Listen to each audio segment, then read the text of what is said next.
Hello friends, তোমরা কেমন আছো? আশা করি তোমরা সবাই খুব খুব ভালো আছো। আমিও খুব ভালো আছি। দেখো, সবাই এই এত গরমের মধ্যে সবাই অনেক রকম অনেক হ্যাক ট্রাই করছে। তাই আমিও ভাবলাম আমি একটা শুরু করি, যেহেতু আমাদের বাড়িতে সোলার কুকার আছে। দেখো, এখানে আমি কয়েক টুকরো মাংস নিয়ে নিয়েছি। তার মধ্যে দিয়ে দিচ্ছি আমি পেঁয়াজ কুচি, টমেটো কুচি, তারপরে এই মিক্সিতে করে আমি আদা রসুনটা আর দুটা কাঁচা লঙ্কা দিয়ে পেস্ট করে রেখেছি, দিয়ে দিলাম ওই পেস্টটাও। আমি কিন্তু ম্যারিনেটটা যেমন করে অনেকে অনেকে জিরা গুঁড়ো আর ধনে গুঁড়ো দেয়, কিন্তু আমি ওটা দিলাম নি। সুন্দর করে ম্যারিনেট করে নেব। দিয়ে ওতে দিয়ে দিচ্ছি আবার শুকনো লঙ্কা গুঁড়ো। যেহেতু একটু ওখানে সোলার কুকারে হবে, একটু কষা কষা হবে, একটু লঙ্কা গুঁড়োটাও আমি ভালো করেই দিয়েছি। লঙ্কা গুঁড়ো, হলুদ গুঁড়ো,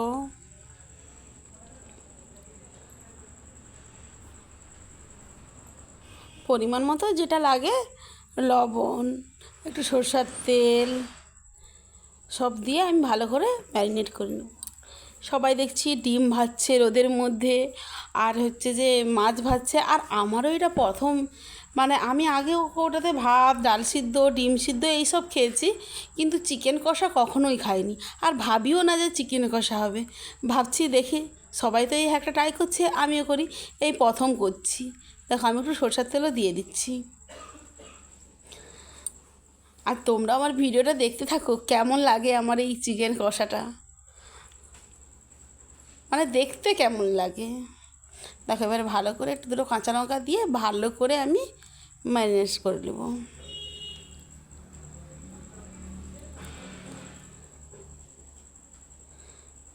আর আমি তো সত্যি কথা, মাংসতে একটু আলু দিব না সেটা কী করে হয়?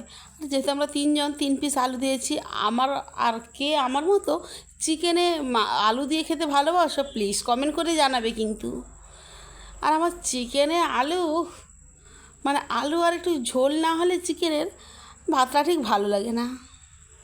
সেই জন্য আমি কিন্তু ওই কষার মধ্যেও 3 কুচি আলু ভেজে দিয়ে দিচ্ছি। মানে ওটা সিদ্ধ হয়নি, জাস্ট ভাজা হয়েছে আর কি তেলে, ওটাও দিয়ে দিচ্ছি। দেখো, ম্যারিনেট করেছি। একটু হালকা করে একটু জল না দিলেও হতো, আমার হাতে যেহেতু মশলাটা লেগে আছে, ভাবলাম একটু জল দিয়ে দিই। মানে একটু, ওই কী বলবো, মানে চা চামচের 2 চামচ মতো জল দিয়েছি। চা চামচ না, একটা বড়ো চামচের 2 চামচ মতো জল দিয়েছি। আর উপর থেকে একটু টমেটো দিয়ে দিচ্ছি। বেশ, টমেটোটা একটু, যেহেতু একটু গরম না, একটু টক টক ভাব লাগলে, একটা এখন টমেটোগুলো একটু এমনিতেই টক টক টক ভাব লাগলে চিকেনটা একটু অন্য রকম লাগবে। দেখো, ওই সোলার কুকারের ঢাকনাটা আমি লাগিয়ে দিচ্ছি। আর ঘড়িতে এখন কটা বাজে জানো তো? বাজে দেখো 9টা 20। আমি এই 9টা 20 থেকে আমি সোলার কুকারে বসে তোমার দাদাভাইকে বললাম, চলো তুমি একটু উপরে নিয়ে চলো, আমি ভিডিওটা করছি। কারণ একা তো সম্ভব না। দেখো, তোমার দাদাভাই আমাকে হেল্প করে দিচ্ছে। আর কি বলবো, বাইরে কি রোদ, আমি যেতেই পারছিলাম। আমি তো জুতো পরে আসিনি, এক জোড়ে জুতো ছিল, তোমাদের দাদাভাই পরে গেছে। আর এত রোদ, তারপরে আমি আবার নিচ থেকে এসে জুতো পরে গেছি।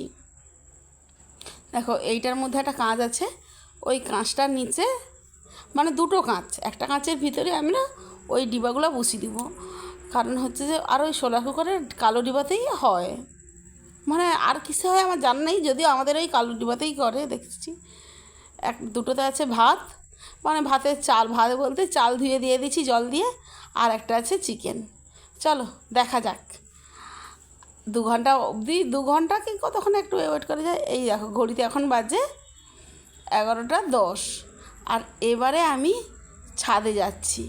চলো চিকেনটা দেখি কেমন হয়েছে। আর তোমরাও দেখো আমার সাথে। দেখো, তোমার দাদাভাইকে বলছি তুমিই ধরে এসে দেখছো, এমন গরম না, কৌটোগুলো হাত দেওয়া যাচ্ছে না, এই যে কাপড় দিয়ে ধুতে হচ্ছে। দেখো, তোমার দাদাভাই এবার ভাতটা খুলে দেখছে, দেখি হলো নাকি। ভাতটা সুন্দর হয়ে গেছে। আরও আগেও যদি তুলে দিতাম আরও সুন্দর হয়ে যেত। আর রোদ, কি বলবো, এত রোদ। সত্যিই যে মানুষ ডিম ভাজা করছে, মাছ ভাজাও করছে, এটাও সত্যি সুন্দর হয়ে যাবে। দেখো, আমি তো পাচ্ছি না 3টা কৌটা দিয়েছে। তারপরে আমি তো চিকেনের কৌটোটা খুলতে লেগেছি। ও মাই গড, আমি তো খুলে আই এম অবাক। চিকেনের কৌটা খুলে টমেটো লাগিয়েছে সুন্দর, মানে গোটা গোটা আছে। আর হচ্ছে সে দেখো গলে গেছে। মাংসটাও দেখেছো খুব সুন্দর, আলু টালুগুলো সুন্দর সিদ্ধ হয়েছে। আমি সত্যিই জাস্ট অবাক যে রৌদ্রের মধ্যে চিকেন কষা। তোমরা কেউ কখনো যদি দেখেছো প্লিজ আমাকে কমেন্ট করে জানাবে। আর চলো, আমি আমি আমি এই চিকেন কষাটা খাই। আর তোমরা যে যে আমার ভিডিওতে নতুন, তোমরা প্লিজ সাবস্ক্রাইব করো আর লাইক করতে ভুলবে না কিন্তু। কিন্তু চিকেনটা খেতে অসাধারণ দারুণ হয়েছিল।